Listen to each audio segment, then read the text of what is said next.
G'day guys, Ravid's back again, this time covering Australian censorship, in particular with Australian customs. So, we'll kick it off. In 1998 I tried to import this very laserdisc here, and it was coming from memory from Chainsaw Video, and it was running pretty late. I think I waited 2.5 months, it still hadn't showed up. So I started to worry. I didn't know if it was taken by customs or it was lost. So a little bit later I get a confiscation letter, and yeah, customs had taken it, and I wasn't happy because this thing was not cheap. Laserdiscs in general back then were not cheap, and the ones from Holland certainly were not cheap. This wasn't cheap at all. From memory back then it was about $80, which was at the time pretty expensive, but I had to have it. And I thought, what am I going to do here?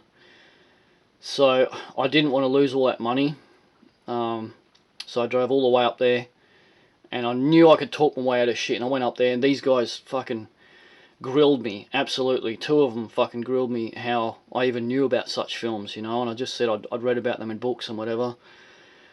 And they even took my Chainsaw Video catalogue, wouldn't even let me have it, so they took that as well.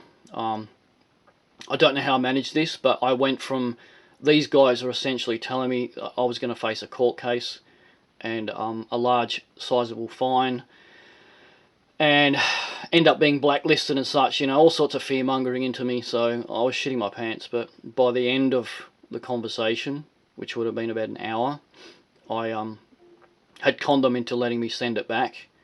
Now they followed me 2 doors down, 3 doors down or something like that. We walked to the post office. The customs guy, I shit you not, stood behind me and he let me post it back. And I think, again, it wasn't cheap for me to post it back. But they did let me do it, and the catalogue had to go back in there. Like I say, they wouldn't even let me have that. So anyway, Chainsaw Video got it back, and I thought, what am I going to do here? I had to hatch a plan to get it to me. So luckily I had a really close mate in Tasmania, and he seemed to get everything through, and I mean fucking everything. He never had any shit taken. So what I did, I got this all paid for from my end, and I got it sent from Chainsaw Video directly to a mate in Tasmania, and then from there he sent it to me up on the mainland, here in Australia, and that's how I got it. So I was pretty happy. That's how we bypassed customs, and I got it over to here. So happy days, but an expensive exercise to get this one laserdisc with all the shipping to it back and forward and whatever. But you know, back then, and even now, I guess I'm still obsessed with this sort of stuff, so it was something that I just had to have. Now then, a little bit later, 7th of August it was, according to my confiscation letter here. I still actually have it, with an old address. That was from my old house. As you can see, 2 videos, August 98. This time I was in deep shit. After that letter, I went up there again, and I thought, you know, I'm really going to be pushing my luck here. Again, these guys were threatening that I would definitely this time be going to court, and I'd be facing serious charges. When I asked about Aftermath, I was again grilled absolutely something fierce. It wasn't pretty. I mean, these guys just called me a pervert and everything. I was almost called a pedo, to be honest, over some film with rubber corpses in it and stuff like that, you know. And it's a 30-minute short film. But yeah, when I even asked about this, they wouldn't even discuss it. They said, look, this thing is blacklisted in 30 countries and blah blah blah. And again, grilled me how I even knew of such a film and whatnot. And yeah, as I say, they wouldn't even discuss that. Okay, and then we move on to Bride of Frank, and unfortunately, guys, I've had to block this out with a piece of tape because Frank has a massive severed penis in his mouth, and if I show it, I've already had YouTube problems. They're going to take my video down if I show that, so unfortunately I've had to cover it up and write penis on there, and you've just got to use your imagination. This is a no-budget film, but extremely funny, and I couldn't understand why they had taken this. Now, what surprised me is they reckon they sat down and they watched that and that. Like, Customs actually sat there and watched it. Not the censorship board, Customs. They sat and watched these. This, like I say, they wouldn't even fucking talk about, and just looked at me like they'd stood in dog shit. They wouldn't even... No, they just waved their hands and said no. To which I laughed, and they didn't like that too much. Bride of Frank was taken because of one scene where a little girl gets her head hit with a steel bar, and it's so fake that the bar bends like a piece of licorice. It looks so ridiculously fake. It defies belief.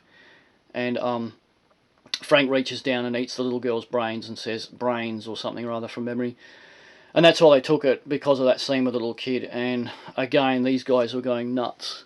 And I had to, again, try and talk myself out of shit. And like I say, this was really, really close of me facing a court case, and I was shitting myself. But again, I managed to talk myself out of it.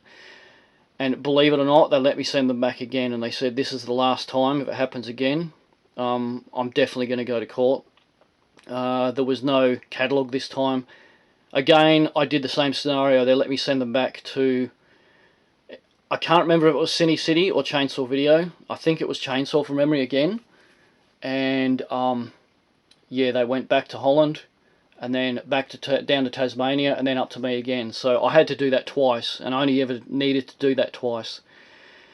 And that's the lengths I had to go to get these things through. And I don't know, man, it just blows me away that, and I have spoke about this before, as I say, like, We Got Nightmare fully uncut, I Spit on Your Grave, you know, Rape Squad, Mother's Day, numerous things that are extremely vile and stuff, you know, but they take this nonsense.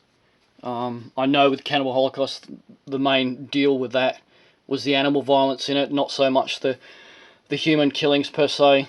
And as I say, as I've gone over Aftermath, these fuckers would not even comment on it, like in any regard at all. They just said no, simply no. And yeah, Bride of Frank, as I said, the little girl getting killed, and that was that. So that's basically what went down. As I say, this was all back in 1998, and it wasn't much fun. I was shitting my pants, and my wife was not fucking happy with me in any way whatsoever over this stuff, because she thought I was going to be locked up, or, as I say, paying a $10,000 fine or whatever the fuck it was back then. So that's about it. I mean, these days, people still do get their shit opened up on that, I guess, but me personally, I haven't had any customs issues for a long time. I mean, when all this shit happened, I honestly suspected that these guys had a picture of my face and I was blacklisted in the office there, you know. Because for a long, long time after this, honestly, guys, I was getting everything opened up. So I had to be really careful with what I was ordering, or had to bypass it some other way or whatever. So that's about it, guys. That's what went down back in 98. As I say, I think people do still face certain confiscations. I'm pretty sure that some things are still banned here, like necromantic. I'm pretty sure in Australia that's still a fucking no-no. And I know these two are still a no-no even now, which is, like I say, it's ridiculous. But anywho, that's it, people. I'll see you on the next one.